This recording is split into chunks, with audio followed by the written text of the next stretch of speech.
It's July 19th, 2022, and you know why you're here, so let's kick this off, right? And introduce the players. Hey, I'm Gerissar, PvP Padawan. Hey guys, my name is Bigmoran. I play Resto Druid. Hey, what's up, guys? It's TreesapJake here, and I'm a shaman enthusiast. And today we're going to be talking about... Hold on. Oh. I messed something up. Why can't... Oh, can you guys hear them out there? I think I messed something up. No, never mind. You guys are good. Never mind. I'll shut up now. Okay. All right. I was interrupted like a rogue. I was kicked on my cast. Yeah. So today we're going to be talking about the AWC. So over the weekend, a lot of cool things happened, both in EU and NA, and next weekend some cool things will be happening as well. But we'll be talking about that throughout the cast. Indeed. First and foremost, though, I want to welcome everybody to the new platform that we just joined, the Bonus Rolls production, formerly known actually as Warcraft Radio. They did a big reorganization, so if anybody's wondering where the web links are going and everything else, it's warcraftradio.com. I think it's still working, but it's gonna go away soon, and everything's moving over to bonusroll.gg. So, and same with the Twitch stream. It's at /bonusroll productions. So, hey, want to get that through. But we're super excited because that also means that we're no longer, the whole organization isn't just Blizzard and Warcraft, but now they're moving on to other things, and there's other podcasts joining underneath the organization as well. So if you're interested in other games and want to find other podcasts, this is still the place to come. Hey, Big, what have you been up to, man? You haven't been here for a bit. Yeah, I wasn't here for a bit. I've been quite busy. I've taken on a more managerial role at SkillCap, which I'm doing more people managing, which is taking up a bit more of my time. But it's fine. It's cool. It's exciting. On the WoW side of things, I have been playing Assassination Rogue, which is a favorite pastime of mine. Yeah. I like, it's admittedly, right, it's kind of gimmicky, kind of cheesy, but I've always liked Assassination because it always just felt like the most rogue-like spec. You have poisons, you have bleeds, you wither people down, you burst people. It truly feels like a good rogue experience, and so I'm really been enjoying that. Yep, been fun. I always thought that subtlety was more rogue of rogues. Subtlety runs away, it runs away too much. I want to be in there. I want to be stabbing people. I want to play assassination. I want to be there doing the big damage. All right, fair enough. Running away sounds exactly like what rogues do. So I don't know. Maybe Sub is the rogue of rogues. The rogue's rogue. This is coming from the shaman. Yeah. Yes. I don't like rogues. Clearly. How many laps have you done around a pillar trying to avoid a rogue there, Jake? I try not to. That sounds like death to me if I go behind a pillar. Fair. Rogue on me. How about you, Jake? What have you been up to these last couple of weeks? Since the last podcast, well, I'm blessed to have been invited to the Dragonflight Alpha, so I've been enjoying myself thoroughly on that. That's been really, really exciting. Taking a look at all the new things to come, especially Evoker, which I'm really excited for because I'm going to be maining that hardcore in Dragonflight alongside Shaman. So hopefully, I'll be able to do both because I basically made a pact with a friend that if they released in the new expansion a new class that was ranged, then I was going to just go for it, and I'm really excited to try it. So it's really fun. There's also lots of other aspects of it that are just quite interesting, so I'm excited for that. Cool. Nice. Yeah, I'm super jealous of you both. You both got into alpha, and I guess my rating just wasn't high enough or something. I don't know. It's not alpha enough, you gotta be alpha. Yeah. I'm more like a what's the lowest alphabet in the Greek alphabet? Oh, that's I should know this. Omega. Omega? Wait, no, I don't know. I think it's Omega. Alpha and Omega, because Omega is the last letter in the Greek alphabet. Yeah, there we go. Yes. Oh, yeah. I'm from the Omega build, I guess. The Omega release. Oh, it's rough. I mean, You're gonna get alpha in the year like 2025 or something. Suddenly going to pop up in your launcher. It's like, hold on, wait, are I we on can the next finally play expansion? Dragonflight Alpha. Yes. Blizzard is gonna send you a package of floppy disks. You have to manually build the game. Oh my gosh. This is our original WoW Classic build on the Oh, floppy disk. dude, that brings me back to the American Online days where you used to get the 3.5-inch discs in the mail, and then the CDs later on. I lived off those for like ever because they would spam you with those. You had Yeah. internet for days, Yeah. weeks, months. You never ran out. It was great. Oh man. Well, except so back in my day, I actually had to dial in modem and dial long distance to get any sort of internet connection higher than 2400 baud and connect to America Online. Yeah. You don't We've even come a want long way for sure. Oh, that first long distance bill, my dad almost killed me. Not I kidding. bet. Not kidding. Anyway, okay, so I have to ask you guys both because you didn't really say, but first impressions, Alpha. What was that like? What was it like to load in and get that first experience with the Evoker class and then the Azure lands or whatever? Azure lands. Yeah. It's not Shadowlands, but the Azure. Azure span. Well, I mean, for me, it was. I mean, I spent a good 10 minutes trying to figure out how to even get there. First of all, actually, no, I lied. The first hour was spent customizing my Drakthir, of course. Yeah, there's a lot of options. Yeah. How about you, Big? How long did you spend customizing your Drakthir? I honestly didn't spend that much. I think hit randomize because I was like trucking along to get content. But then I did go back and make one that looked actually pretty because there is a lot of there's.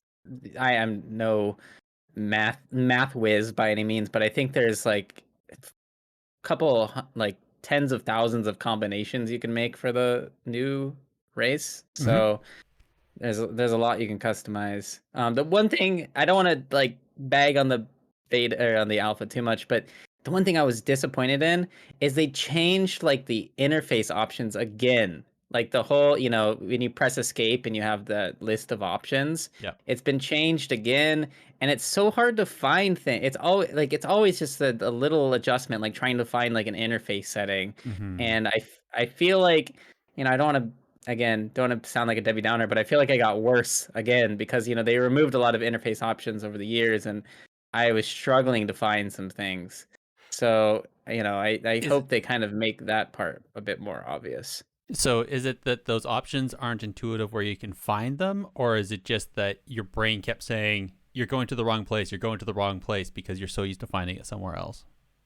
I think a combination of both. I think there's been things that have been removed, but I think just things are reorganized, and so there's kind of a little adjustment you need to make as to how to find specific interface options. But it's very minor, I like the new interface, by the way. I think that some people were concerned about it. I honestly feel like it looks really clean. And I'm sure there's going to probably be some add-on package that makes your WoW look, original, quote unquote. So should be no problem.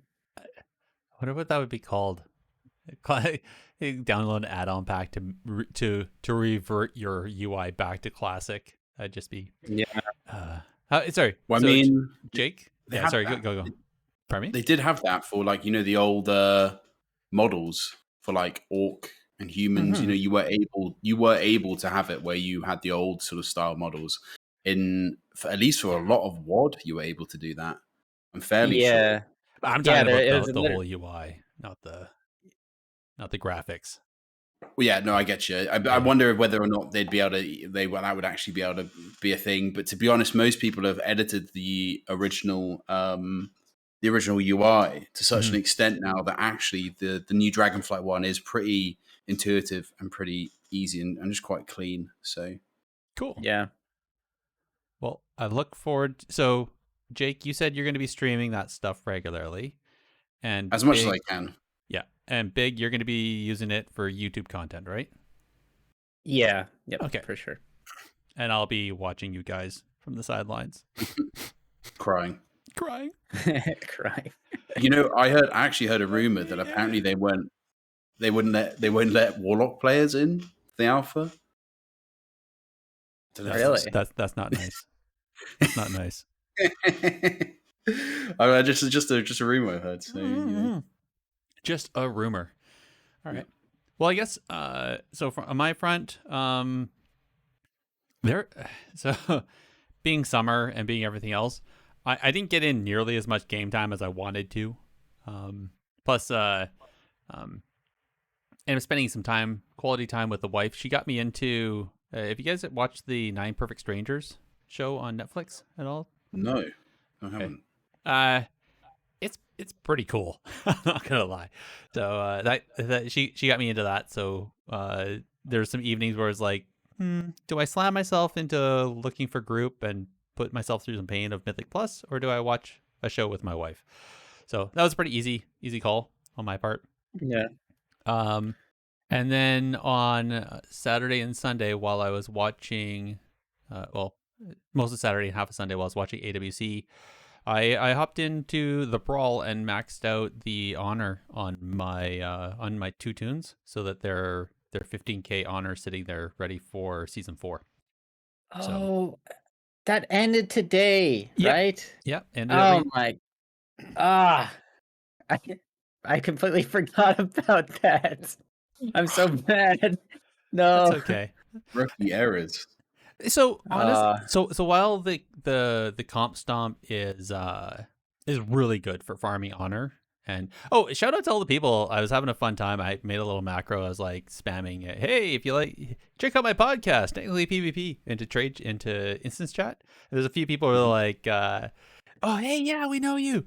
And so I ran into Aramis, one of the community managers. He was in there with his brewmaster.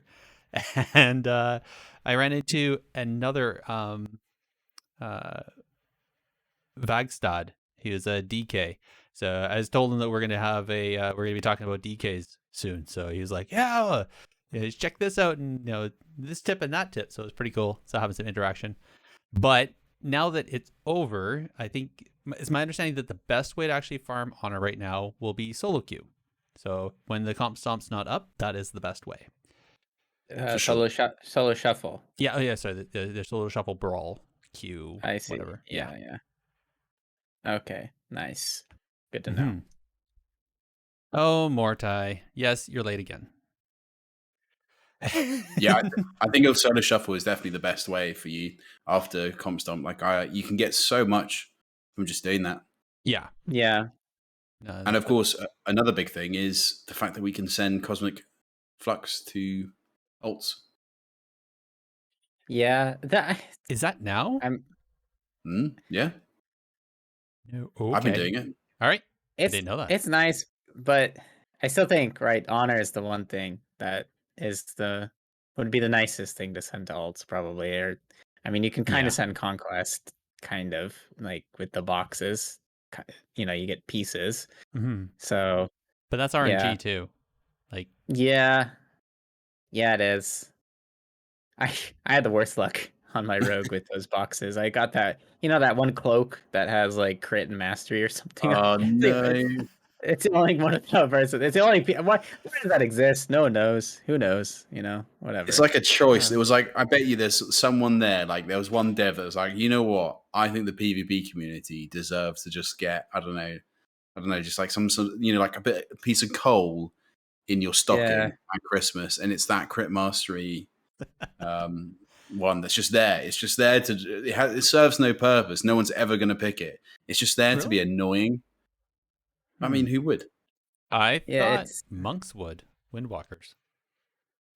I think verse is just, it's just it breaks the harmony of everything, right? Everything has verse except for that one piece for some reason. It's just it doesn't make any sense. Like I think that's the kind of annoying part. Is like, why is it there?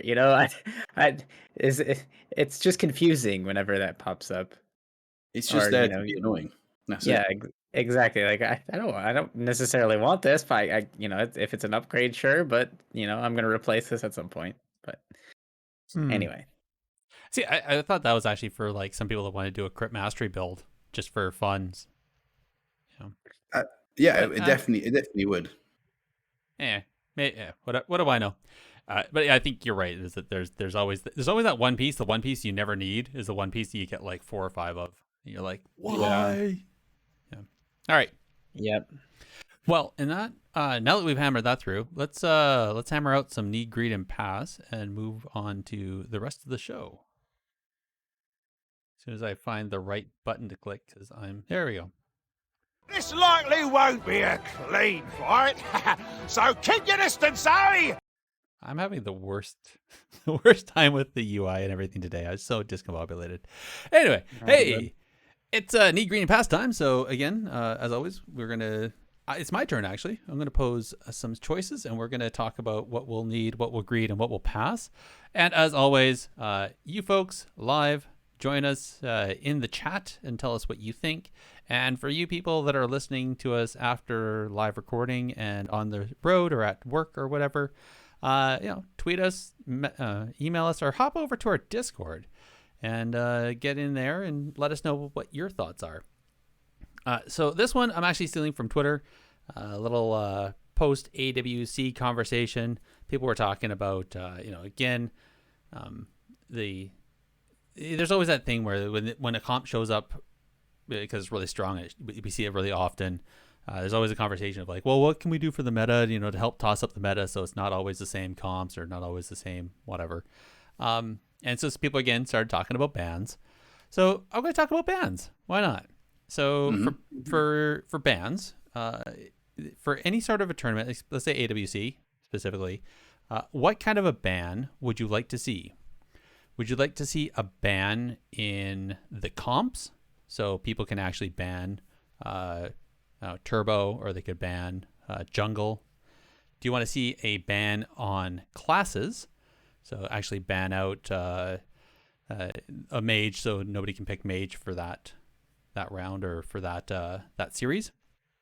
And the other one is banning maps, so that you take a map out of the choice pool. Ooh, so those are interesting. What kind of a ban? If there was a ban system, what kind of a ban system would you like to see? Who's going first then? I'll go first, I guess. My gut. So I think this is one of those questions that you really feel the answer from your gut. I'm gonna need on banned maps. Generally speaking, I've flip flopped a lot in my beliefs about banning systems and WoW, and I think now I'm more on the side of don't ban classes or specs, and so I think I would prefer banned maps. I To be honest, I don't think maps matter as much as people make them out to matter. I think like there's slight advantages on some maps for sure. I'm not gonna deny that there are advantages for some comps and some matchups, but I don't think maps matter nearly as much as people make them out to matter. So that's need. I'm gonna greed on probably banned classes, because I think, well, that kind of indirectly bans comps too, so it's hard, right? But I think since comps is, yeah, okay, you're right. So RMD versus RMP, like those are both, different comps. So yeah, I do ban classes because I like, again, someone made a comment like, so if someone puts in a lot of effort into one comp and it's like the one comp that they play, the one comp that they're good at, the one comp they really care about, it's kind of unfair to like ban the entire comp, right? Like I think that is generally speaking a bad idea. I think what we saw from the tournament, and we'll talk about this later, is when when SK Gaming pulled out the RMD, that was super exciting. Like I mean, first of all, I played Druid. I used to play RMD all the time. I was like really excited about that. But that gave us an insanely hype matchup that we otherwise probably wouldn't have seen. And so I think that's what happens when you ban classes. You get these insanely hype matches that you're not really used to. That I mean, you're kind of used to because it's still Rogue Mage, but it's kind of a new little twist, well, an old twist, so to speak. And I think that just makes things really exciting. So, need ban maps, greed ban classes. Okay, I like it. Jake? Yes. So this is interesting. I think I'm gonna offer two options. Okay, I'm gonna do one that is like what I would pick, and then the other which I think is realistic as a method going forward. Even though I don't think there'll ever be any banning in the AWC, I think that WoW is like a multifaceted game that will probably benefit from similar systems like we have with League and other places where you can choose one thing to ban as a way of sort of like diversifying things. Because I know that for certain, at least in the AWC, we won't have as much of an issue with meta comps. I don't think, and everyone playing the same thing with at least some sort of ban. So for me, I think the need, and this is the hardest part, because I agree that sort of like this is where it kind of depends on the sort of finicky part of how you associate a comp. Like, is banning a comp banning all three of those classes? So, for example, if I banned RMP, they can't play Rogue, Mage, Priest, just in general. So that includes not being able to play Rogue, Mage, Druid, for example. If that's like they could play Druid, but they couldn't play Rogue or Mage, for example. So if that was the case, then I would need comps, only because that would basically force, okay, those three, the way that those three interact, like RMP, for example, they cannot play that. They could, however, play Druid, or they could play this to kind of, and that shifts the dynamic. Okay. I think that's really interesting because, yeah, for a long time people have played one comp, but most people nowadays are multi-classes, and they can do. Most people will play multi-classes, and most people have got 4 members on.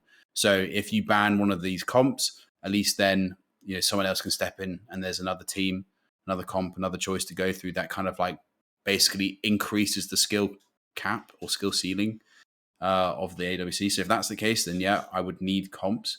But if it's not the case, then I would need classes. I would then put the other one, so either comp or classes. It'd be either need or greed. And then I'd probably pass on maps. That'd be my personal preference, because I agree with Big. I don't think that makes much of a difference. And I think you can use clever ban choices to make sure that if they do choose a map, that you can then sort of like, okay, we can make a choice here on what we want to get rid of, so that we have an appropriate matchup. That sort of thing. Realistically speaking, though, I think the only thing that Blizzard would ever choose to do would be need on the maps, and then probably greed classes, and then pass comps. I think that'd be my opinion on that one. Okay. You have a good point there. Is like, when you're banning a comp, if you say RMP, does that actually ban like RMX, right? And how does that work? So I was going to need on banning classes, just because that creates an interesting dynamic. And yes, that does create somewhat of an unfair advantage where you're imposing that then people have to multi-class, which really could hurt some people, because some people just they want to play that one class and be just really awesome at that one class. I would argue that if you're going to start banning classes, that maybe start allowing like a 5-person roster instead of a 4-person roster. Right, so you have one more player to then bring in that other breadth of experience to the team. But I was going to need on that. I was going to greed on the maps, because I think that's a viable idea. And I was going to pass on the comps. Just I think it's almost asking too much to ban out a whole comp, because if there's a team like again, let's say My Way, where they always played jungle, and we've always had that, where there's been like certain teams where they just played jungle, and that's all they didn't have any alts, they didn't have any other anything else. You essentially negated them from the whole tournament, which I'd love to see what some of those players, like some of those players are amazing multiclassers, but that just happens to be the one they always want to play, right? So It's funny. I have a video coming out soon. I don't mean to flex my own content too much, but it's relevant for this discussion. The title of the video is like the ultimate guide to choosing your alt. Okay, and so I had to really think about how what is the most sensible and most logical way to choose a class to alt. Or a spec to alt. The one wild card in that discussion is Feral Druid. Feral Druid is so unique that very few people can genuinely pick it up as an alt. And this is almost always the case where people who play Feral almost exclusively only play Feral. Because it's so unique, it's so it has such an insanely high skill cap that you have to just pretty much play it exclusively if you want to do really well on it. And I mean, there's been some cases where some Feral Druids, Flappers, for instance, he played Assassination Rogue, which is kind of the most the closest thing to Feral Druid, but not even not, and in some ways the closest thing, but in other ways not close at all. It's just such a unique spec that banning something like Feral would be insane, because it would be very difficult for people who play that to play anything else, because generally speaking, they only play Feral. And so a comp like Jungle Cleave would be my way would be completely shut down with a comp or class ban, because they would have nothing else to play. And I just think that would be really bad it would hurt some teams way more than it hurt other teams. I mean, that's I definitely think there's some substance to that. I think personally, I don't know. I just think, for example, Kungana playing RMP, they pretty much solidly played RMP, and I don't think I ever saw Chaz ever come out. No, he didn't. Yeah, I don't think he played a single game this season. Yeah, I don't think he did. And I think, I mean, that's, obviously if he wins, he wins. But I think if we had an opportunity where Kungana couldn't play RMP every single time because the opposite team was okay, this is what you have to play. Or rather, even if they took out one class and said, okay, you can't play Priest, Chaz has to come in, play Druid, or you can't play Rogue. Okay, so we have to play something else, and Mercy I can't remember who else is on. Mare. So you've got Mare and Chaz. So I don't know, Waz has to go, Windwalker, or anything else. That kind of changes and forces the team to shift, and it forces the other players to come involved, because that's why you've got them just in case here. So you've got a 4-man roster of everyone that's really, really good, and then you can shift and move the comps, and that means that even when you're practicing, you're having to practice with all of them. So I've seen Chaz play with so many different people over the last couple of weeks, because obviously why would he? I mean, I'm sure he plays with the main team obviously as well, but it's Raikou, Waz, and Meh that they're just the ones that are playing in the tournament. So, I mean, why would they shift? I'd say arguably, Chaz. I think Meh may have needed a bit more practice since he was newer to the team, versus Chaz has so many more years of experience with Raikou. Does he really need to keep playing with him? I don't know. But I'm sure they probably played a bunch. I thought Chaz actually, throughout the whole season, I'm pretty sure he did play. It's not that he was benched the whole time. I think in the Grand Finals, because of how it played out and what they decided to play, that Chaz sat on the sidelines. But I'm sure he was probably sitting as a coach and adding other voice to the discussion, right? I'm sure he wasn't sitting back doing nothing. From my understanding, just talking to tournament players, is it's really beneficial. Well, maybe not for Waz's team, because I think probably Waz takes a lot of the coaching responsibilities for that team. But for other teams, it's really helpful to have a fourth person who is really can kind of keep composure for the team, because you're faced with a lot of difficult decisions. For instance, that 2-minute period where the teams are selecting the map and the comp and whatever, those are critical moments. And if you're upset and you're tilted or whatever, that's going to be very difficult to make a correct decision in that moment. So it's really helpful to have just that fourth person keep composure and be able to make intelligent decisions for their team. And this is just an aside. I really think that in the future, for WoW esports, it'd be really nice to have like a designated coaching role, like for each Yeah. team, because I think it makes a lot of sense, and I know other esports do it, and I am shocked that it hasn't been adapted in WoW, because I think WoW is a game where you almost need it the most, since it is, there is a lot of things that can be very tilting. A lot of you need that one person to kind of keep composure for everyone. I Yeah, agree. I agree as well. Totally agree with that. I think there is a future for WoW esports, and it just needs to adapt. It's what it needs. I mean, it's a shame that D Machine's gone from the WoW esports scene, but what it needs is a group or a singular person to be able to take charge and kind of go like, I want to level up WoW esports and I want to take it to the next level, and it needs to kind of adapt and move forwards. It can't be stuck in the past, like where it was at. Like it's like at one point it was an MLG game that was going off to Katowice to play at the kind of like the big tournaments and stuff like that. There was a big draw of that, and that was because it was so exciting and fun.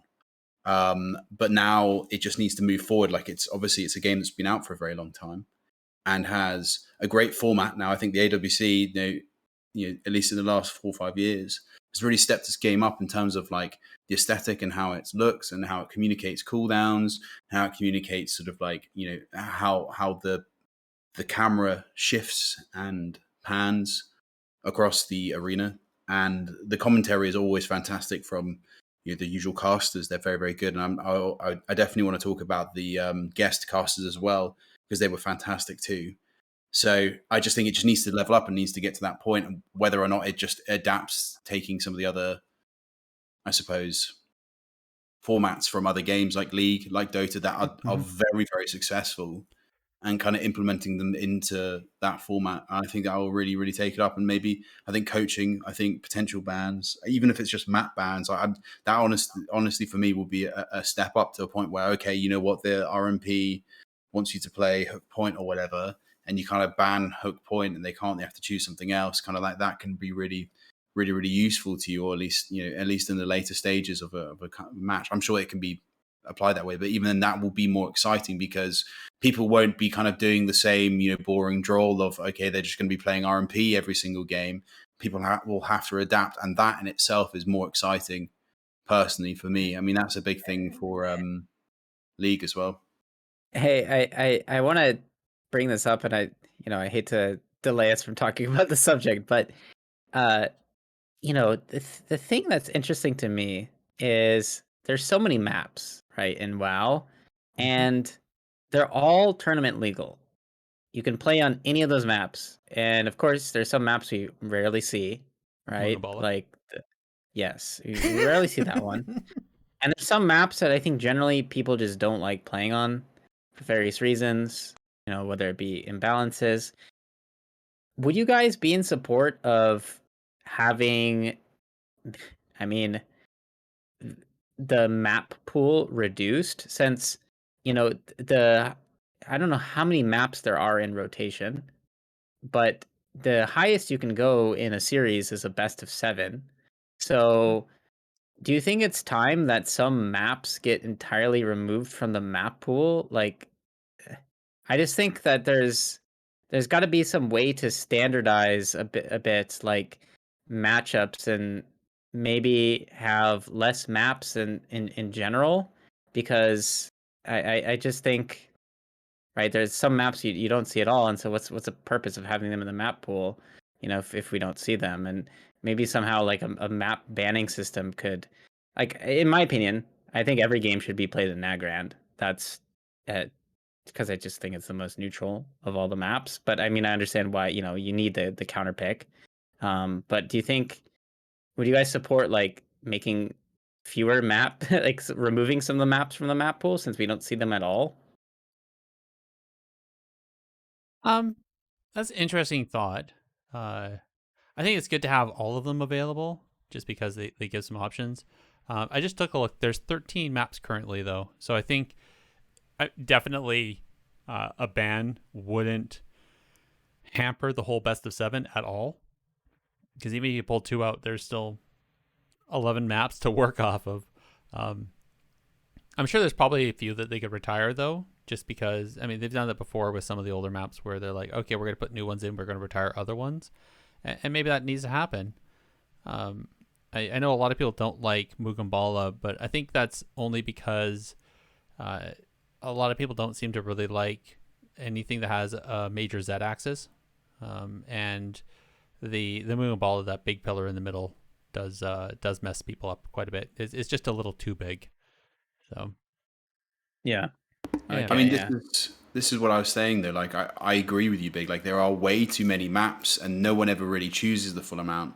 But I do genuinely think that we will get more interesting map choices, more interesting picks, and stuff like that if there was a way to make basically people not play the kind of main comp every single time, because people will adapt and people will be like, okay, well, if they ban, there's like more strategy, you know, like if they ban this, then what we can do is we can play this and this on this map that they're not expecting, and then suddenly there's whole wide options come out, and then you know Zico's going like, whoa, they've chosen Mugambala, why everyone hates that, and like Ven's just like, I don't know, I'm out of my mind, I can't think of it, but then we kind of get there and we're like, okay, now we understand why.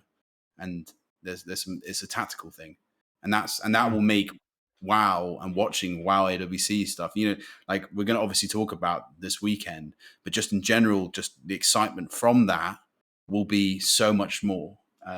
That's my opinion. So I think they need to do a way, you're right, like to shake up the system, because there's just way too many. Like clearly, like we go through like Tolvaron, Nagrand, Dalaran, Hook point. Hook Point, yeah. It's either Asher Mains, like all of the small ones and all of the big ones. And it's only really when we get the best of 7 that then maybe they'll get a few more in. If they go, even if they even go up to like, you know, 7 games, like we'll maybe see a few more. But like it's always the same ones over and over again. One that suits caster meta, one that suits either melee or like, you know, whatever sort of close range stuff. So I think there'll be a way to shift that up if, you know, if people can't play their chosen comps. I think personally, I don't know. That is my opinion, but I think that will solve that issue. I think it also takes a few years before a new map actually really starts seeing a lot of play in AWC, only because it takes that long for people to really to hone their skills compared to things that they already know, right? Yeah. So I do like the new map, by the way. Just as an aside, the Enigma. Yeah. Yeah, it's nice. It's a weird one, isn't it? It's got the I like what they did with it. You know, instead of having the pillars that move up and down, they're kind of like little clusters of them. They're different right. shapes. Yeah. But like the big cluster is a bit annoying. Yeah, I think new maps are good though. Yeah, I agree, chat. You're awesome. Okay, let's talk events, and then let's actually talk about AWC. As soon as I find out, there it is. Get in there and fight! Stop hiding! Man, I love our conversations. Quick events, Dalaran Gaming, as always. New one, Radar.io is doing another Pro-Am charity tournament on the 30th.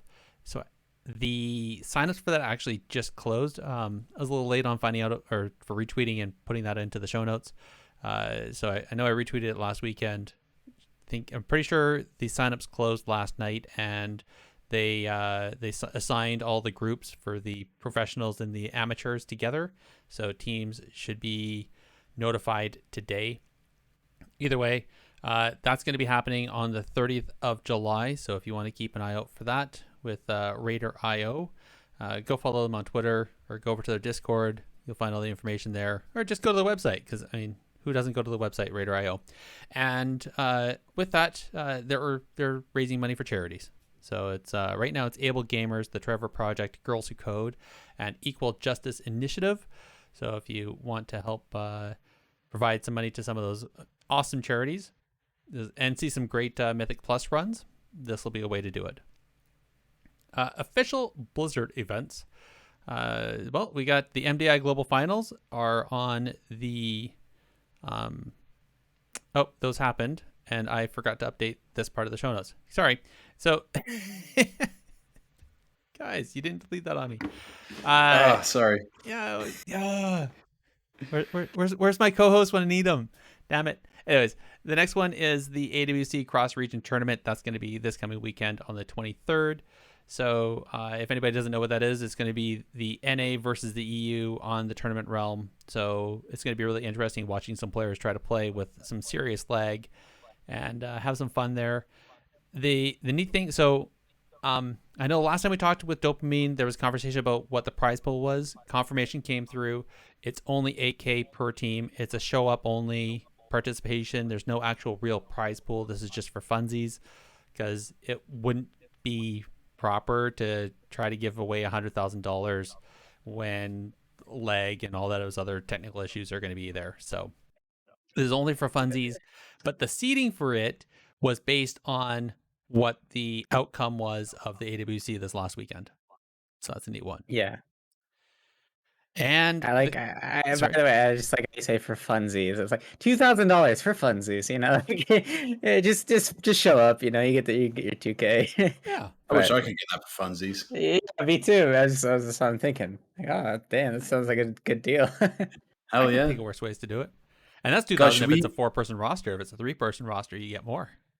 Should we just show up with our arena team here, like Big and Heel, and then we'll just play LSD? That's fine. Yeah, exactly. That sounds like a great idea. Yeah, perfect. Hey guys, we're here. Where's our AK? This is the technically PvP arena team. Can I please have my 8K now? That would be truly an exhibition match. Watching us against Liquid. I mean, just horrible. What do you mean, Congarna? CD's in the dirt in comparison.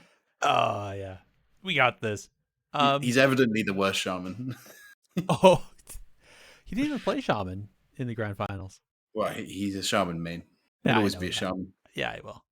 Then next one, the Great Push has returned. It's going to start on the 10th of August. So sign up now. Go over to the gamebattles.com website. Sign up there if you want to join the Great Push with your team. And so that's going to be starting the 10th is going to be the time trials, and then it's going to go into the actual broadcasts, and then the finals are going to end on the 3rd of September. So that'll keep us busy on esports side, but it's PvE, but it's esports until September. All right.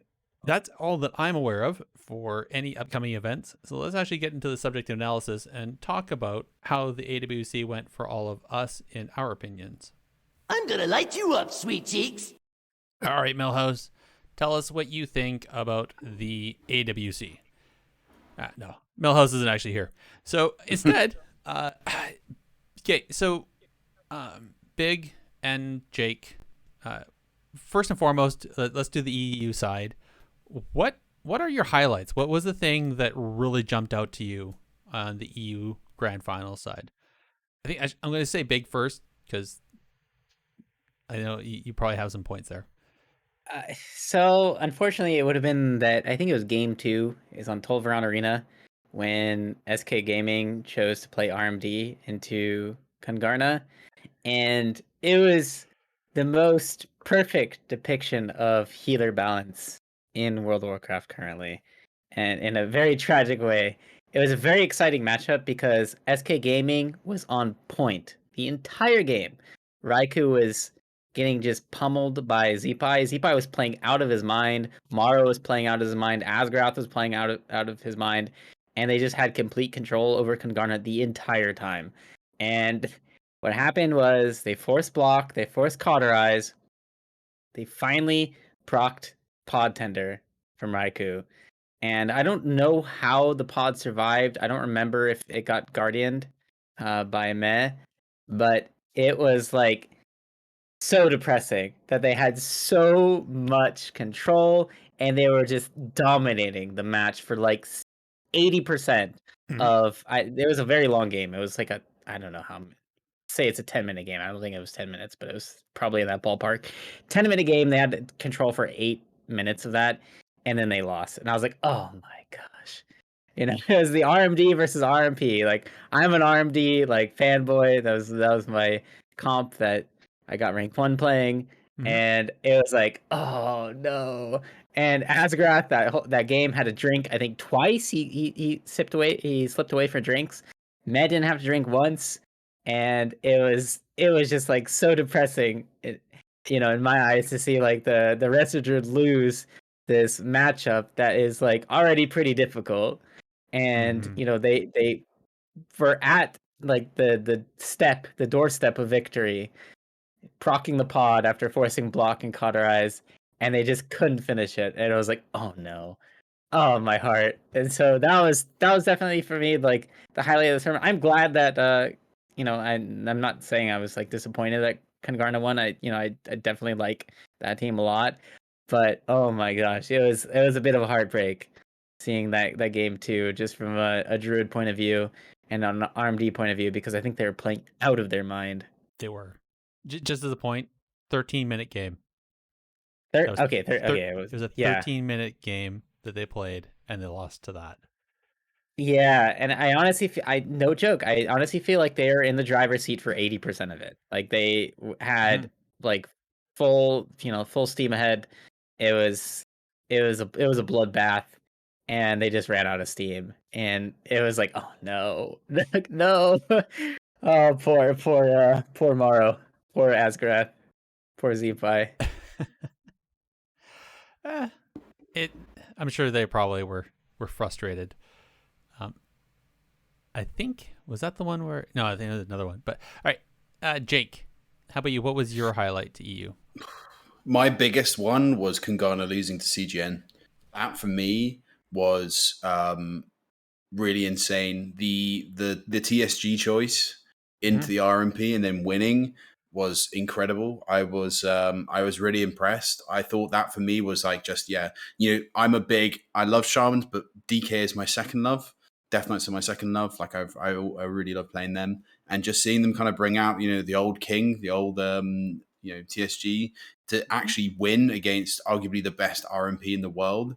It was incredible, and I thought that watching that was really nice. I was trying to duck and dive in the first EU one to watch the games whilst also entertaining and just genuinely life at home. So I didn't see all of it, but I did watch as much of it as I could, and it was and I watched it back as well, and it was really, really exciting. I think just any time I saw Lock Shaman as well, and seeing Elian play, I think the big one for me was watching SK Gaming do any of their sort of kiting, I think, into casual dads when they were playing into RMP. That was incredible. Like Zeepai played out of his mind.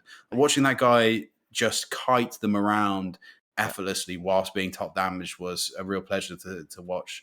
So that was really interesting. So those sort of games were really good. And obviously, seeing them bring it out into Kungana is another thing. But they just I guess Kungana just kind of tore everyone apart, really. They 3-0'd everyone on the way up and then 4-0'd SK Gaming. It was just a bit of a decimation, really. Like, obviously, there was a lot of luck involved, as we talked about, in terms of, some, maybe not luck, but it's just sort of like expert play to keep from sort of messing up, which I think RMP is, in general, has a lot of classes that can make up for the fact if they sort of like make a slight simple mistake, then I don't think it can be culminated on as easily as other classes, at least in the current state of the game. So yeah, but those ones were a big thing. Anytime Shaman, the CGN win over Kungana at the beginning, I mean, technically they're the only ones really in this tournament that can say that they beat Kungana, although obviously Kungana then beat them back. But I mean, it's still something to say, still something to say. Mm-hmm. You kind of took mine too. I thought that first game, like first series of the day one, Kungana versus CGN is like, okay, let's watch Kungana just do what Kungana does, and then to lose 3-2 was just unbelievable. That was definitely one of my highlights as well. Very interesting to watch then how the rest of the day two played out, where then CGN got dropped into the lower to then face them and get 3-0'd, which was so surprising. Well, I don't mean to play devil's advocate here, but yeah, you do. I know. Yeah, okay, yeah, I do. Yeah, you're right. But I know that the trick, like one of the difficulties for Outlaw RMP is very tanky melee cleaves with a Resto Druid. And the casters mentioned this. I think it was Venruki mentioned this, that they're playing Unholy TSG with a Resto Druid, and the thing with Outlaw is it does a lot of sustained damage, and that's perfectly well suited for healing as a Resto Druid. Like Resto Druids, they are really good at healing sustained damage. They're not really good at healing bursty things. So generally speaking, I think like the choice to play like a tanky, and when I mean tanky, I mean like something with bulk. So you have a Fury Warrior, which is has a lot of utility, is relatively bulky, not super bulky. And same thing with an Unholy Death Knight. They're two things that are like relatively bulky. They can support each other. They have a Resto Druid that has really insane hit throughput. It makes a lot of sense that they won as well. It makes a lot of sense that they would pick Unholy TSG with a Resto Druid. And I can't say I'm completely surprised that they beat Kangarna. I will say I'm surprised that Kangarna wound up 3-0ing them the next day. That to me was like the exciting part of that, is because I think Kangarna, I don't want, people are going to hate me for this probably, but I do think again that having a tanky Resto Druid is a really big execution test for Outlaw RMP. Like it's not an easy matchup for the RMP to win. They have to play on point, and so the fact that they're able to come back from that loss on day 1 and then 3-0 on day 2, I think that shows a lot of adaptation on Kangarna's part, that they were training really hard for that series, because So I have an answer to that. Yeah. They said it on trying to think who was watching on stream now. Shoot. Anyway, I think it was Waz. Anyway, he was on stream and he was talking about the match afterwards, and that night after the loss, they queued up and they found they found the same comp on ladder, which is like absurd because they never see that, and they were really good. So afterwards they messaged them and like, hey, can we wargame you for a bit? And so they wargamed like 3 or 4 matches and found the solution. Yeah. That's lucky for them, right? Like that's what I'm saying. Like it's an execution test for both teams. I'm not saying it's easy either way. It's just that it's not a free win for the RMP. It's definitely not a free win for the RMP. It's definitely not a free win for the TSG.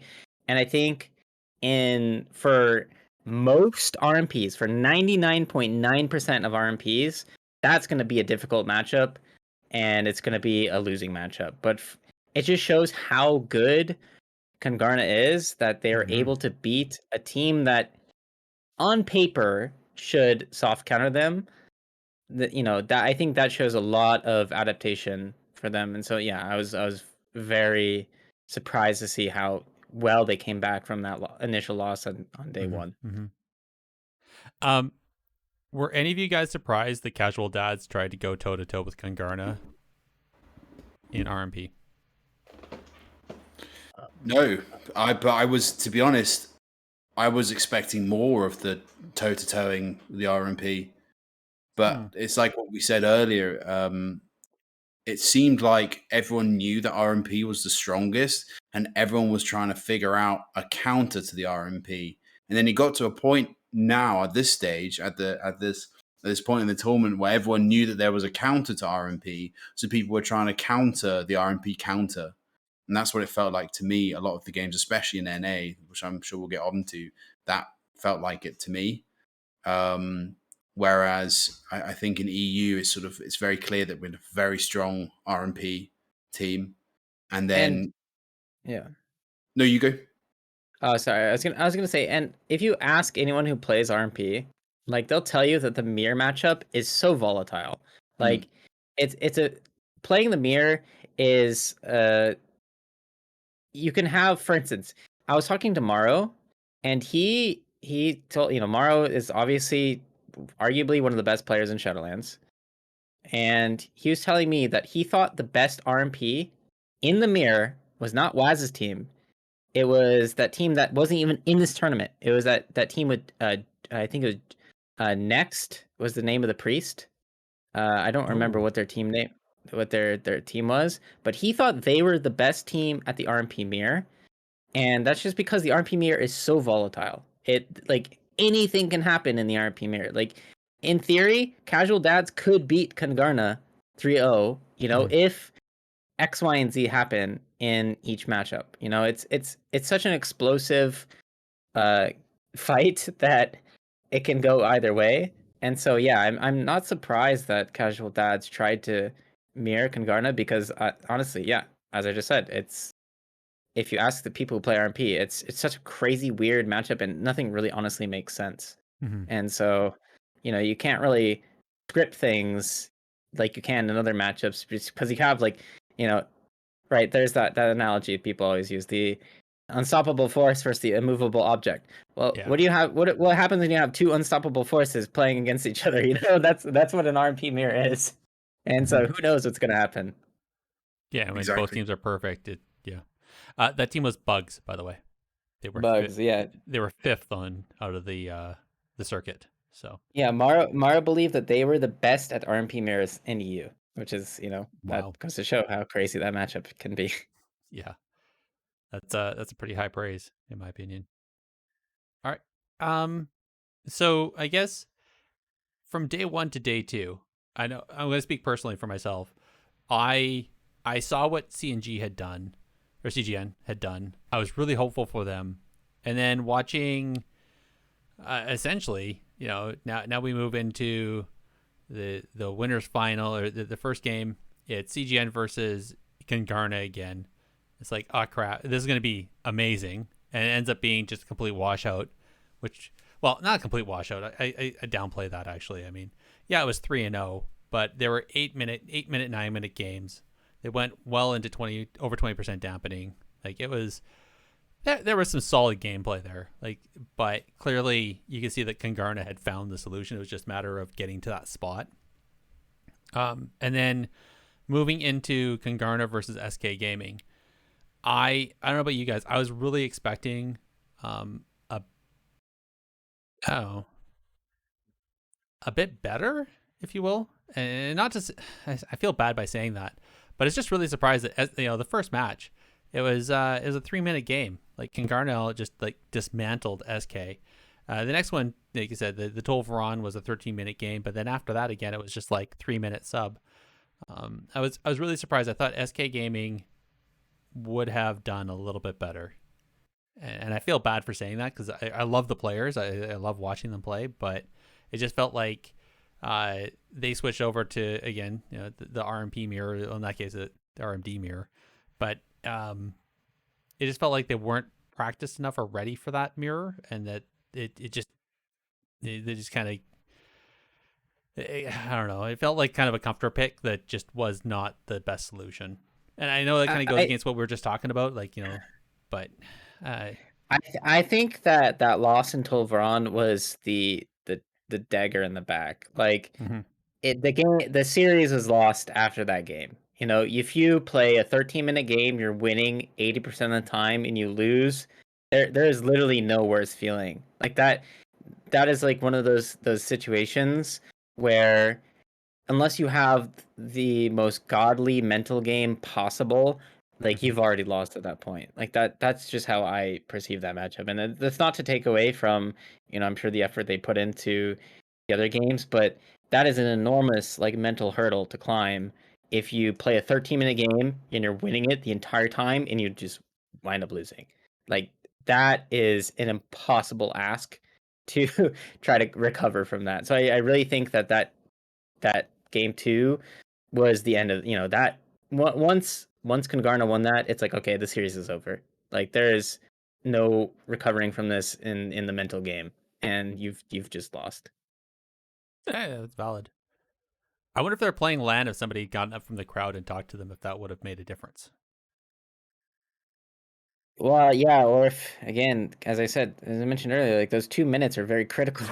Yeah. And so the fact that you only have 2 minutes to recover from a 13-minute loss that you're supposed to win, that's really difficult. That's insanely difficult. So, I yeah, think it does speak volumes that they locked it in the next matchup in Asha Main Fall, exact same comp. So I think they had thoughts that they were going to be able to do it, but then to lose at 3 minutes, I think that was just like, back, done. I think that was the nail in the coffin. What you're yeah. saying. I think It's I think hard. I think a big thing I've been thinking about as well whilst we've been chatting, regarding sort of the conversation of Kungana losing in the first round Yep. on the first day, and then coming back in the second day and just sort of like smashing it. Mhm. One of the things that I've been thinking about is that in reality, it is, I guess it's sort of Darwin's theory of evolution, sort of, the strongest survive, the strongest adapt. So CGN just didn't adapt. They thought, okay, TSG works, we'll go in and play the same, or something along those lines. And Kungana went away and was like, we need to find something. And they adapted and then came back and clearly showed it. I mean, I remember Lontar even said in a tweet, he was like, I don't know what happened, but they clearly went away and it just wasn't the same team that they faced. And that is just like testament to the quality of the players on Kungana. Yep. Each of them individually just incredible. And just there, and I suppose the tactical thinking behind it as well. Just they went away and just totally changed their mindsets, came back and smashed it. So it's like two different teams. And I think that's a big thing is that, and I think that's another thing I kind of apply really to the NA teams as well, is that you either adapt to your situation or you just, or you don't. And the ones that don't adapt, that stay along, towing the party line, are going to get smashed every time. And I think maybe in this instance, Casual Dads unfortunately suffered the most on this part because they went in and they just played RMP and weren't able to culminate on it or change. Whereas CGN tried something new, which was cool, and SK Gaming also tried something new, which is sort of play their RMP version on Mazipa and Rogue, or RMD as well. And I thought that was interesting. But you've got to just do it. You've got to go and adapt, because if you don't, you're stuck in this mire of the same stuff the whole time, the same methods, and you become readable. Everyone's very intelligent, at least playing at that stage. They have a game sense, a sort of sixth sense in that regard. So they're able to kind of pick up on things like that. And I'm looking forward to seeing how people adapt in the next tournament, especially in Dragonflight with more options involved. So it'll be exciting. Yeah, you kind of raise a point, and this is something I was thinking about the other day on the toilet, because that's where I do my deepest thoughts. So the question, it goes back to the whole, like, there's people that when there's the things that they can't counter, the one shot mac, the 100 to 0, again, the cooldown reduction CDR and how much that messes with the script. And previous conversations about this stuff, and I was thinking about that. Like, there's the players, there's people that can play a game to a really high level and know the script, and they know how to play the script. And when you start playing it, if you decide to change the script slightly, they can see what you're doing, and then adapt to play that other script to do all that. And it's similar to chess, right? Like, there's a standard opener, and then when somebody does that maneuver, that is what the next chain of events is. So you already know that's going to happen, so you know what you need to do to then counter that. And there's a little bit of that adaptability, but it's still very script based. Versus there's the players where if you do something completely new and they don't know what the script is for that, but then they can kind of, they can survive that initial WTF and then figure out how to play into that and adapt on the fly. I think that really shows that's that other level of gameplay. The players, and this goes to any sport really, where they can see that and adapt to it, and then be able to maneuver to a winning position. I think that really shows that higher level of understanding of the game and intelligence. And I wonder if that's part of it, where they, right back to Lontar. Lontar said, "I may not be the best player, but I guarantee you, I'm going to I'm going to outgrind you." Basically, the amount of work that they put in to find the solution, which they did find the solution day one, but day two, ta-da! Other people kept grinding and found the solution to the solution. So now you have to keep adapting, right? Yeah, exactly. Yeah. All right, I think we've said enough about EU. NA. Let's talk about NA. Right back, same question. I'm going to start with Jake actually this time. What was your favorite highlight of NA? Honestly, pretty much any time Kawhi played, because what I love about them is that they've just gone in with Shadow Priest Rogue. Like it wasn't like there wasn't, and on H Pala as well. Like it's the meta just felt so different to EU for me, which was really crazy. Like pretty much most of the times they even queuing into Cloud9, and you're seeing. I mean, what are the range of the comps? You kind of got, sort of Windwalker, Outlaw, Windwalker DK, and then with Liquid brought out the double Outlaw, the Outlaw DK as well. Like some of these comps are just like, whoa, every single time, like every single match that I saw in NA. And in fact, actually, my EU bias goes away apart from the sort of, Shaman games and EU and the sort of, CGN win in the first round. I thought the NA games were way more exciting this time around. And I'm really hard to put away the bias, and it's difficult, but genuinely NA games were really, really good. That pretty much solidly, and it was just exciting. The amount of comps, and I think that was something that I felt, is that there was a lack of RMP, which despite being such a major comp, just wasn't really present. And that was exciting to see, because it was like, okay, everyone knows that RMP is strong, or at least Outlaw Rogue is strong. So everyone's trying to figure out what's the counter to Outlaw or RMP. Well, this, but then what's that counter? Like, how do I counter the RMP counter? Oh, so they're playing double Outlaw, or they're playing Outlaw Windwalker. Okay, well, I'll play DK Outlaw, and that'll be an adaptation. It was just exciting. It was just really, really exciting just to see that the gameplay changes, but also the individual skill. I think a real shout has to go out to Prev, just an incredible caster, DPS player. Right? His kiting was just, yeah. I mean, I was talking about ZPi earlier, but consistently Prev just was out of this world. So it was very exciting, and I think that for me is probably the highlight. Just watching the caster DPS, Prev in particular, play. I was admittedly also very excited to see 3.5 Men pull out different comps as well, other than RMP. I thought that was really brave of them. The jungle, can't remember what else they did. Did they do Windwalker DK? I think they did.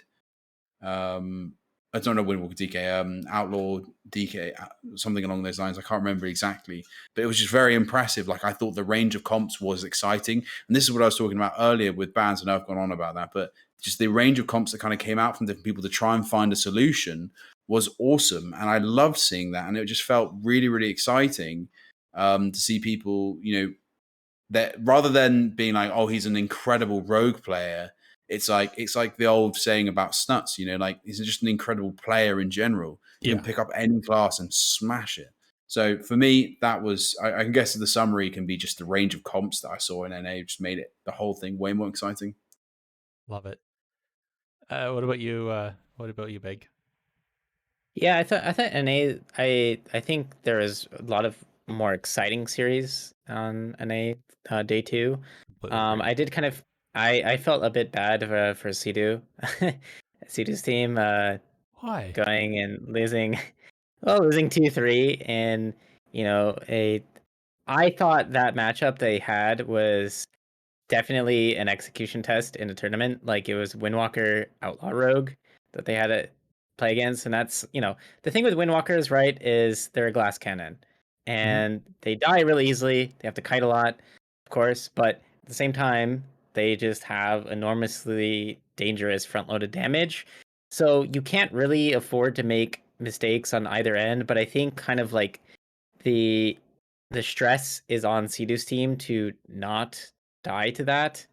And I think that's just really stressful in a tournament. So I almost felt bad for them that they had to have that matchup, because it's just such an unusual matchup too. I think it was Outlaw Rogue, Windwalker Monk, and no one's really playing that on ladder. And there's like one team, I think an EU team that plays on NA that occasionally plays that, and I think it's just a very difficult match to prepare things into.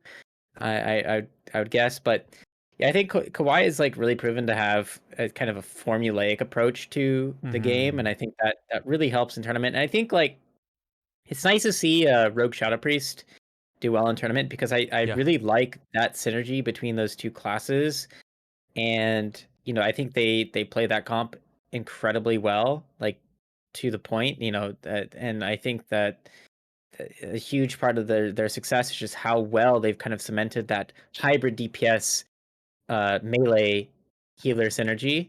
I think that's kind of the backbone of their comp is playing melee hybrid, and it's worked out for them. I mean, in BFA they played Windwalker Mage, which is Yeah. a bit different, obviously. But I think in Shadowlands, even though Shadow Priests aren't that amazing, even though Holy Paladins aren't that amazing, I think they're able to play those classes at a level that really show the peaks of how you can interact between Rogue and Shadow Priest and Holy Paladin. And I think that their synergy sort of eliminates a lot of the weaknesses that those classes have individually. Because right, Shadow Priests, they suck at damage. That's like their biggest problem is they do no damage. Holy Paladins, they're just kind of a budget version of Holy Priests.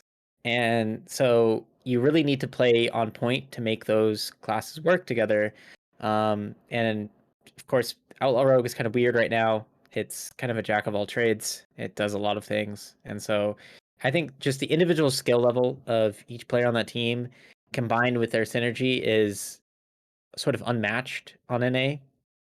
And I have to give it to Cloud9. I think their comp selections were pretty unique. There is some confusion amongst the casters as to why Mistweaver Monk was picked, and I don't blame Flop for playing Mistweaver Monk. It does well into dot damage. Yeah. So it's gonna do well into Shadow Priest. It's on paper at least going to counter a lot of Shadow Priest damage. The thing what happened, the reason why they lost, and this is the part where Mistweaver Monk sucks, is it can't press any buttons while it's CC'd, like it can press Cocoon or whatever. Um, but outside of that, once you CC the monk, it's pretty useless. And so they lost because I think they lost in like a short CC chain. So Flop couldn't weave in a cocoon in between. I think he got silenced at the end. I don't remember exactly what happened. But the weakness of Mistweaver Monk is it doesn't have enough buttons, right? And that's just kind of a general problem with healers is if you don't have enough buttons to react to the game state and block kills, then you just die, and that's just kind of what happened in that final matchup. They just had no buttons to press. I feel like Mistweavers would work really only work well if they're with an off healer, so that when they're in that stunned up situation, there's somebody else that can keep people alive, including themselves. Yeah, yeah, I think in general to be a good healer right now, like, I mean, it's there's a reason why Holy Priest is the best healer. It's just because it has the most buttons to press, and what I mean by that is it has very efficient cooldowns. Every go, it can press something and block a kill.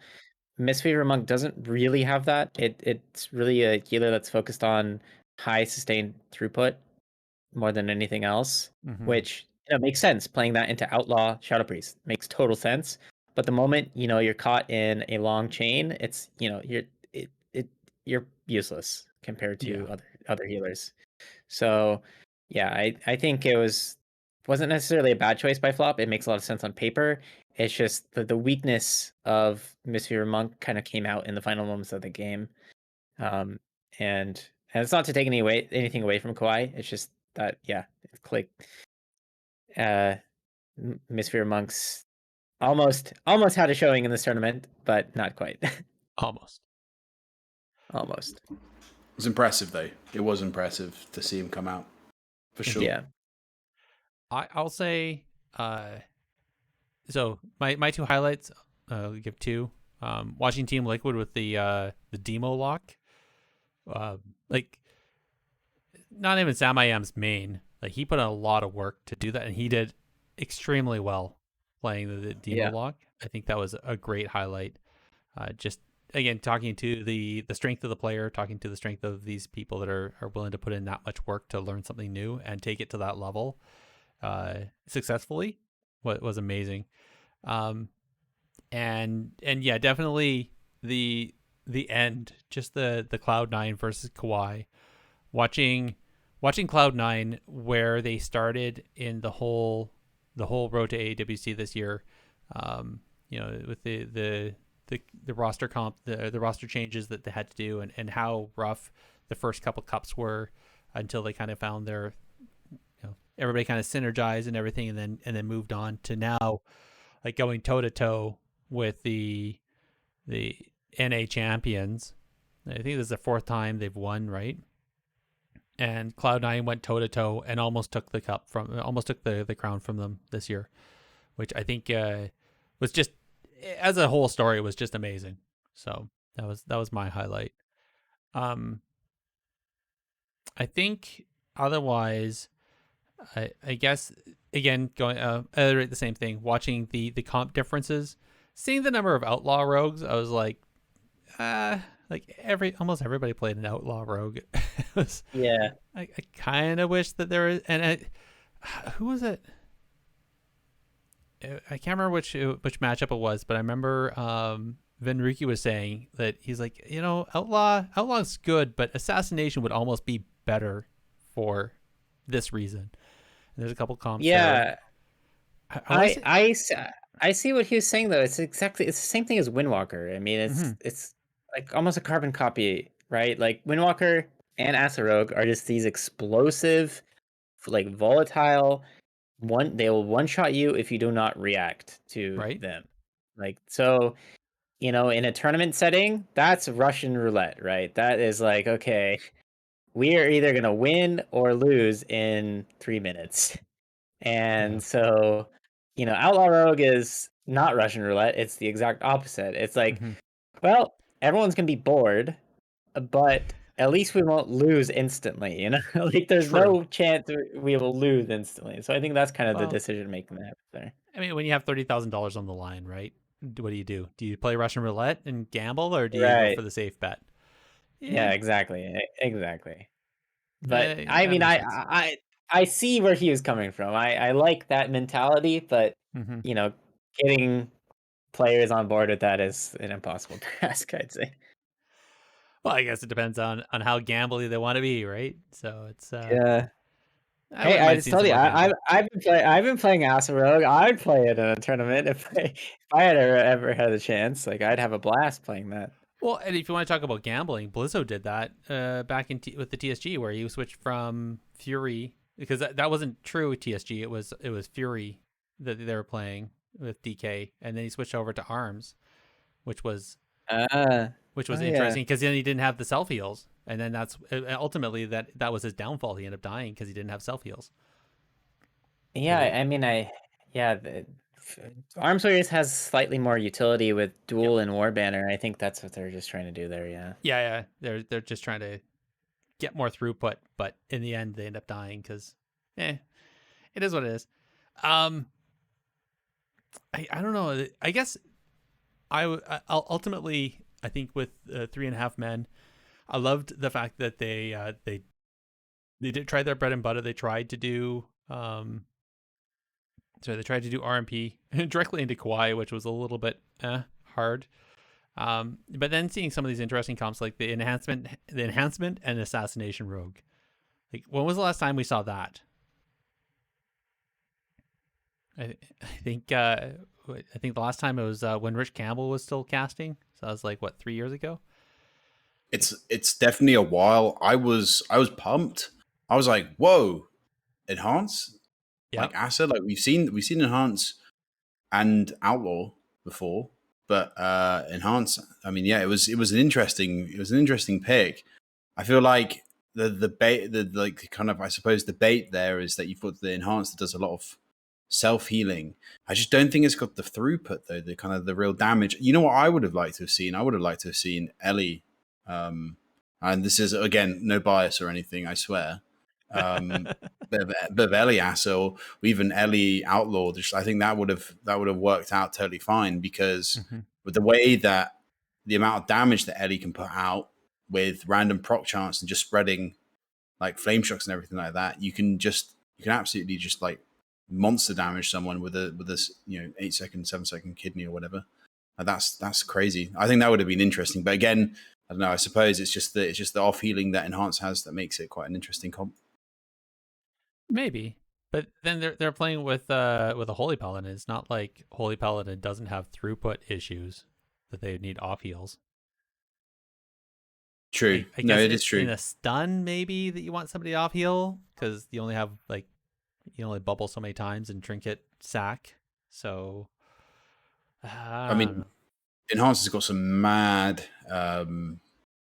like consistent damage. That's a big thing with it. Like it's True. The new build, so moving with Witch Doctors or even the sort of Lightning Bolt build with Primordial Wave is like Necro Enhance, and you can get some considerable damage out that way, like single target damage, or you go like Witch Doctors with Chain Harvest, and just Chain Harvest gets reset every time Flame Shock ticks or gets a crit or something along those lines.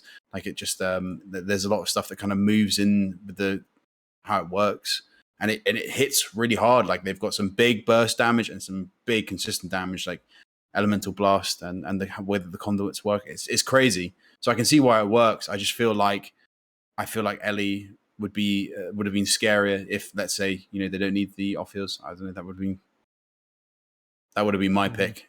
But again, I'm biased. You just said you're not. Come on. Which one? Oh is yeah. it? Well, who knows at this stage? We'll just cough and pretend. All right.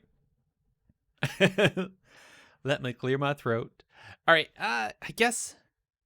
So knowing what we saw, what are we expecting to see at the Cross Realm next week?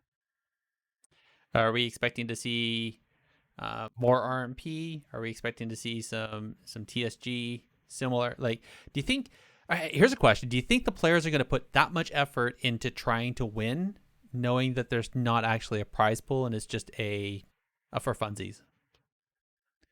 I think here's my take on that. I think the newer players will have a kind of advantage, so to speak, and because I think like someone like Calvish does not care that there's lag, and so I'm not even joking. The matchup I have my eyes on the most is 3.5 men versus Kungarna. I, no joke, think that matchup can go either way in both EU and NA. I legitimately think Calvish's team could potentially, 3-2, 3-1. I don't think they're going to 3-0, but I think they can beat Waz's team, and I'm really excited to see that matchup in particular because I think, again, as I mentioned before, the RMP mirror is so weird to begin with, and layered on top of that is the fact that the EU and RMP or EU and NA RMPs play slightly different enough that there is like a noticeable gradients in how they play, that I think that matchup could literally go either way, and I would not be surprised if 3.5 men beat Kungarna. That is my hot take, but I am pretty confident that could be what happens. Right.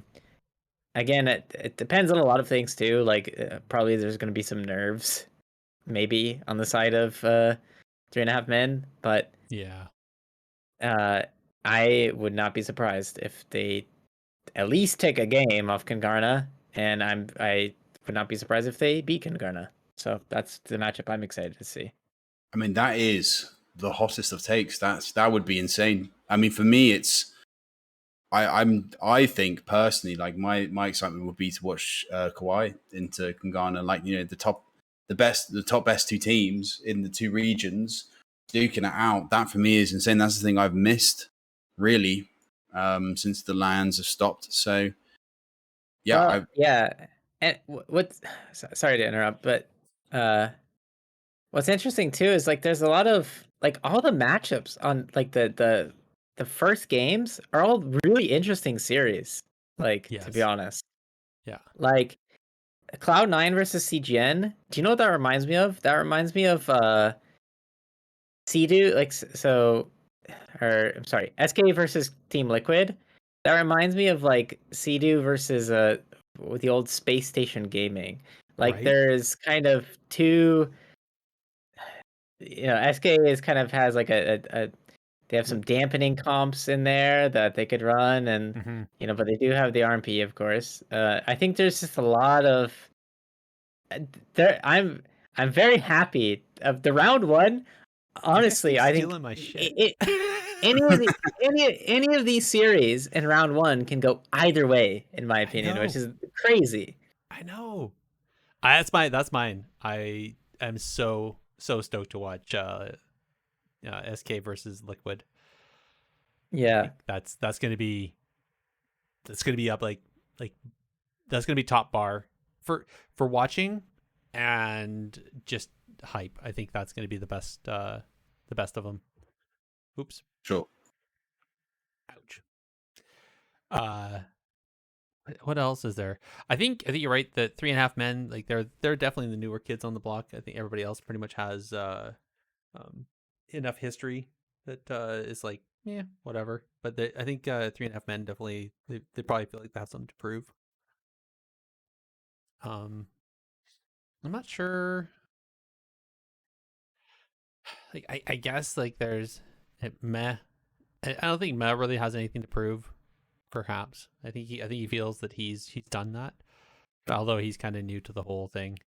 What do you think about casual dads? Do you think they're going to try something different, or do you think they're just going to do pretty much what they did this time around? I think it's all up in the air, really, isn't it? Sort of they could. I think they'll more than likely stick to what they know, Rogue Mage.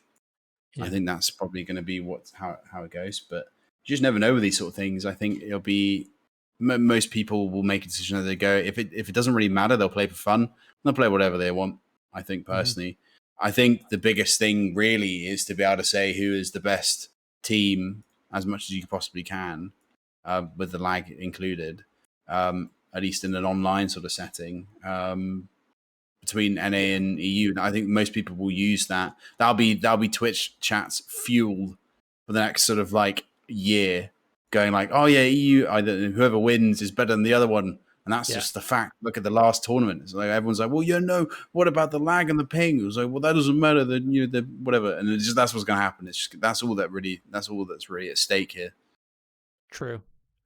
The lag is the real boss that everybody has to overcome. Yeah, exactly. All right. We're running a little late here, guys. I know we were gonna kind of delve into the alpha stuff, although we kind of talked about it a bit at the beginning. So, is there anything that you guys have seen so far that really jumps out, or anything that you so far experienced that you really want to share with the listeners? Big, I'm gonna start with you. Yeah, I just released a video about Evoker. Yes, And everybody go check that out. yes. And one thing I see in the video is like Evoker to me is kind of like a Ellie Shaman Demon Hunter hybrid. It's very mobile, like it can dart around the map in multiple ways. So it's kind of like a Demon Hunter in that sense.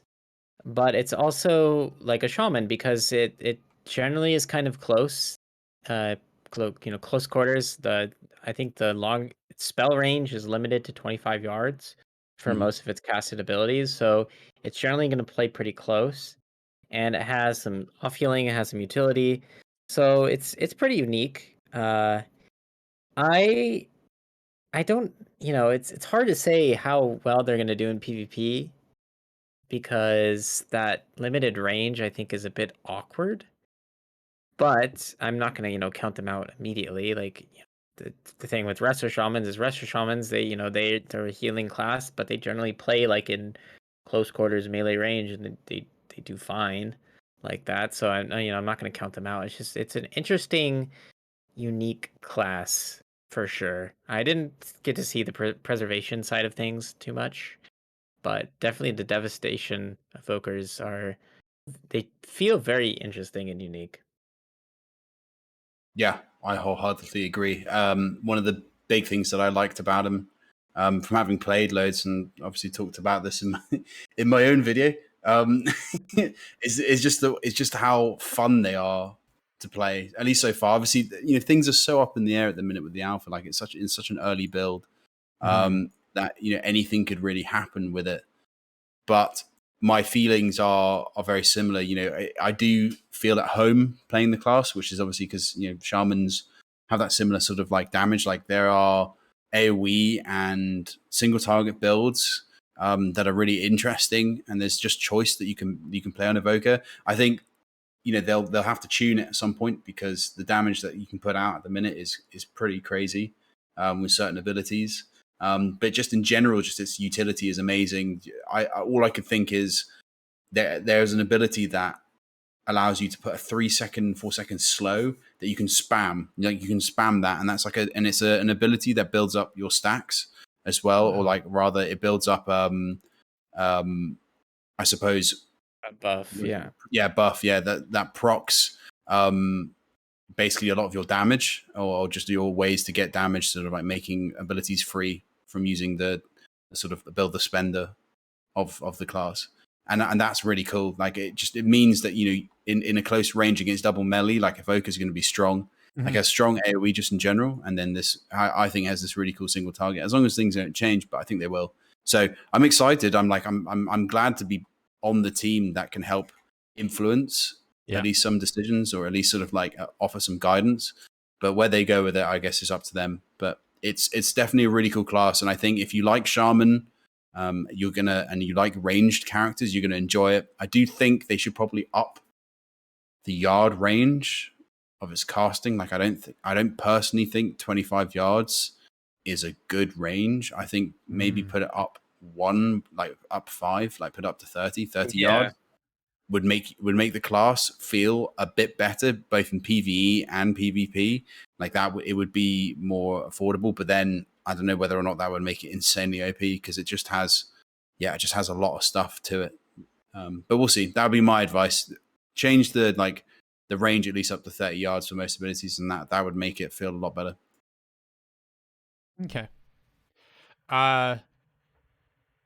So did either of you play the healers version of it, or just the devastation, the DPS version?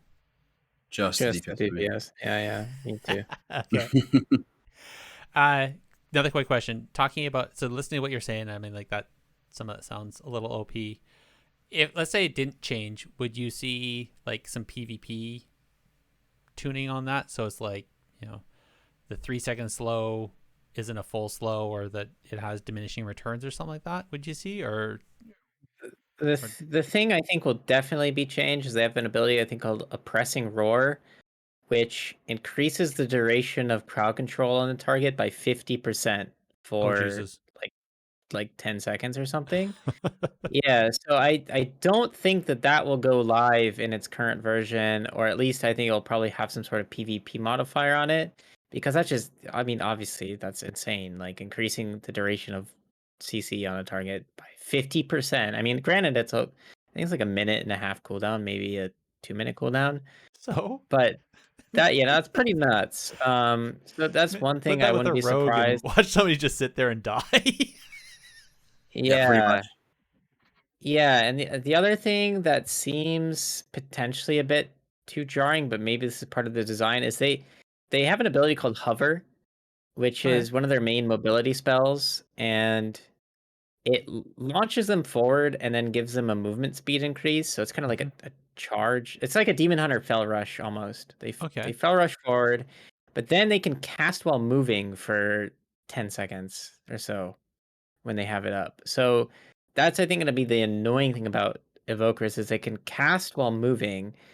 And so who knows how that interaction is going to play out. And I wouldn't be surprised if somehow that gets toned down, because, in the past, Blizzard seems to not like it when things can cast while moving for a long period of time. And I remember back to Warlocks in early Mists of Pandaria, they used to be able to cast while moving, and that was quickly nerfed. So But yeah, yeah, mages can still do it. mages can still do it, yeah, but it's on a longer cooldown, right? Like with Yeah. ice flows or whatever.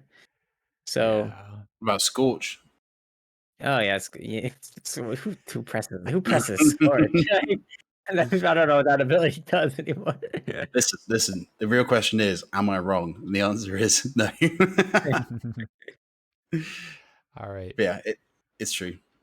So as far as I know, so if I have this right, so it's DK, Priest, Hunter, Druid, Rogue, and Shaman are the only trees that we currently have. Warrior looks like it's just been data mined as well. So there'll be stuff. I think there'll be some stuff coming maybe next week. All right. Probably another blog post and information on that. So that's about half the classes, right? Yeah. Volker. So yeah. So we should. All right. Well, I think we're on track. Looking forward to seeing what the next ones are. I'm holding out for. I can't wait to see what the Warlock one looks like. That's it's got me waiting on pins and needles. I can't wait. I'm scared. Honestly, my thoughts are that any of the classes that have got 3 DPS specs are going to be terrifying, because they're going to, from what it looks like to me, on the talents wise, they're just giving, like, as general talents, so many good abilities in the general one, and then the spec individual one is looking crazy, like Rogues, for example. It's terrifying, the amount of utility that they're going to have. So I wouldn't be surprised if Warlocks have a similar sort of thing, and that Mages have a similar sort of thing as well. Yeah, I think you're right. Just to give a concrete example, Unholy Death Knights will now have access to Blinding Sleet, which I think is kind of a big deal. Blinding Sleet, of course, was previously Frost only, and so just having that additional AoE CC on a 1 minute cooldown, I think it's 1 minute cooldown, is kind of a big meta changing thing for DKs, and so you're going to have a lot of cross spec abilities, which is fairly interesting. And I think there'll be definitely some benefactors to that more than others. And I think DKs are kind of one of the earliest benefactors of that. Just again, having Blinding Sleet as an Unholy Death Knight and Asphyxiate and Strangulate, like you have a lot of CC now as a DK, which you otherwise wouldn't have had. Yeah, it's funny. My brain went to Blood DK. But we don't mention tanks, okay? That's very controversial. You don't talk about tanks, okay? Not in any PvP context. You'll get pitchforks, you know. So that's like Bruno. You don't talk about Bruno. You don't talk about tanks in PvP. That's right. Well, let's be honest. Tanks are a viable part of the RPG meta, and I think we're going to see maybe another shift in what the flag carry meta is going to be. If it's not, I don't think it's going to be Druid again. But yeah, I think the only thing that was propping up Druid was the legendary. They're legendary, right? It was, yeah. The fact they're immune. Yeah, I think that's a huge part of it. So if that didn't exist, I think there'd be a lot more variety in that sphere of the game. We'll see.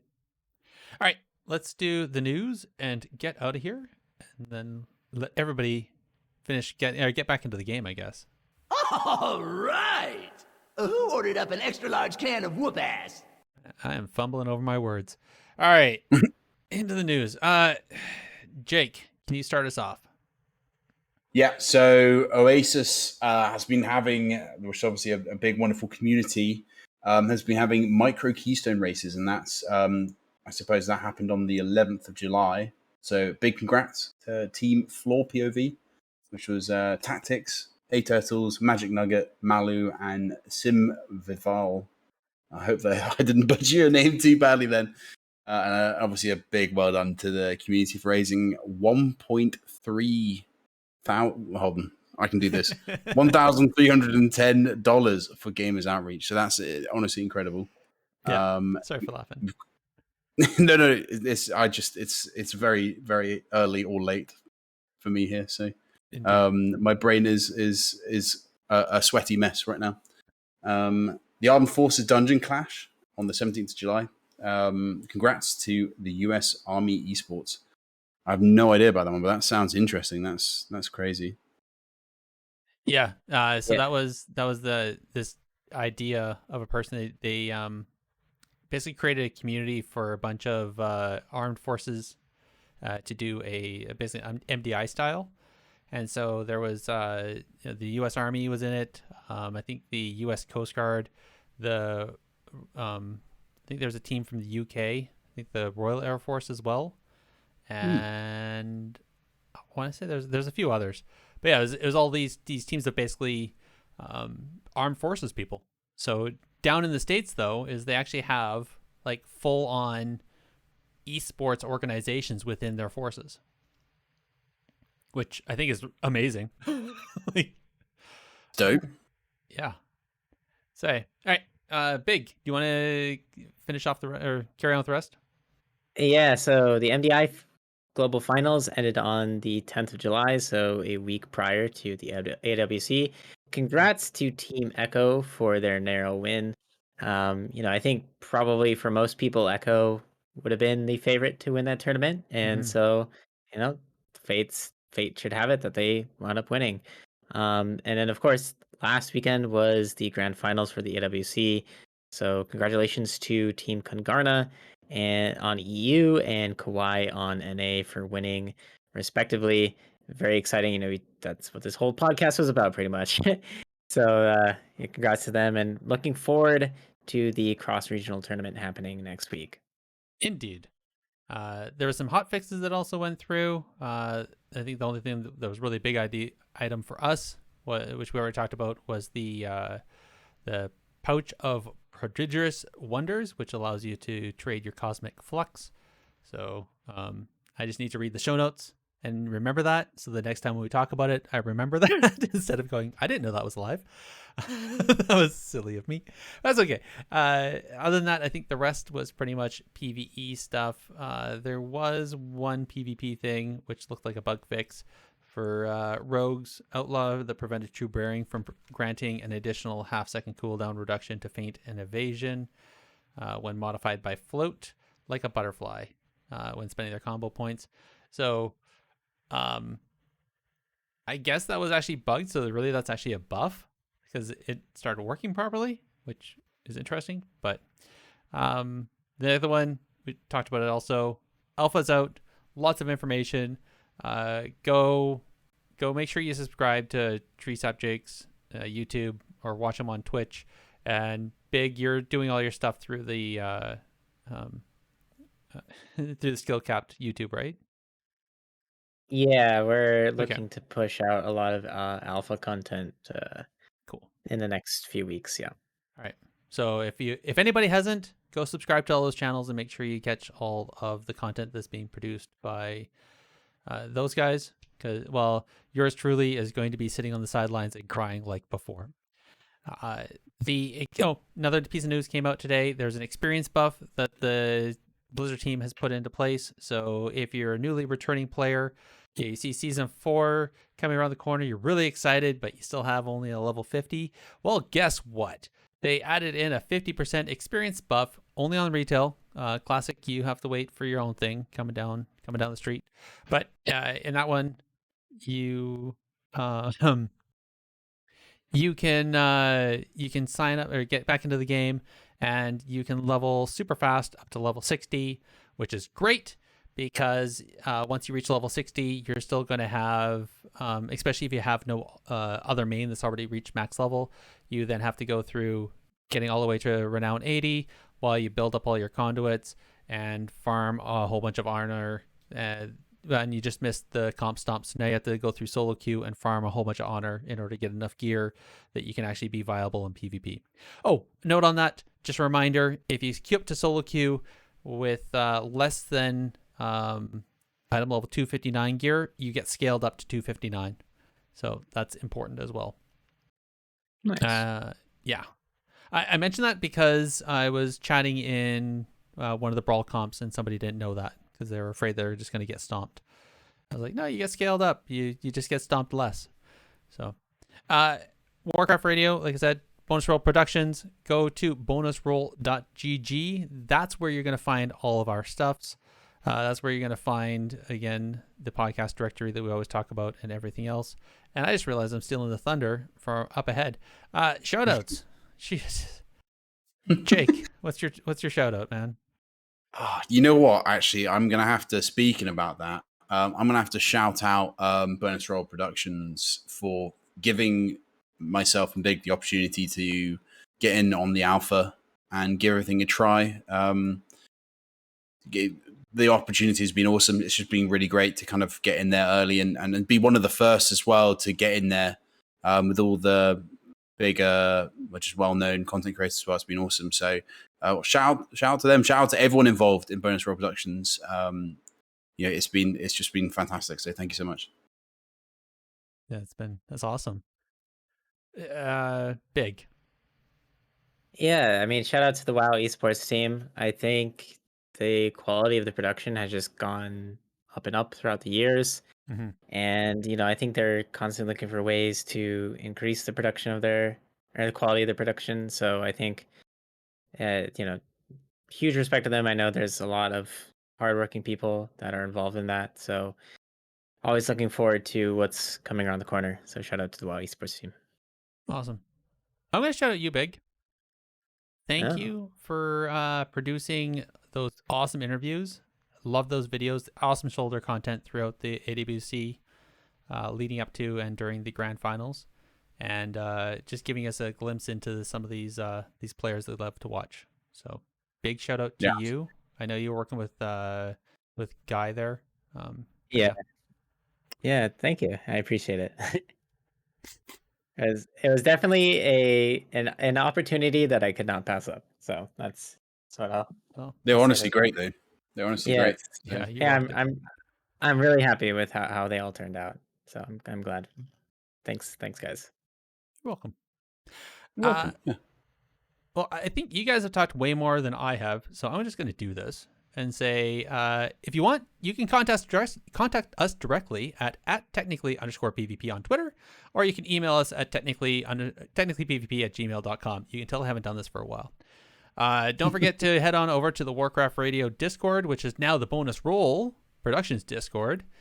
Neat new symbol. So if you're on the Discord and wondering where that came from, that's it. And if you want, you can always go to the Bonus Roll website where you'll find the podcast directory. That's all been transferred over. So head on over there, give people your reviews, our podcast as well if you want, but there's a whole bunch of others there. I'm sure people there would love to hear what you think of their content that they've created. And as always, with everything we've talked about, there's going to be links for that in the show notes. I want to say good night. Thank you very much, everybody, for listening to our ramblings, and we'll chat with you next time. Good night, everybody. Thanks. Good night.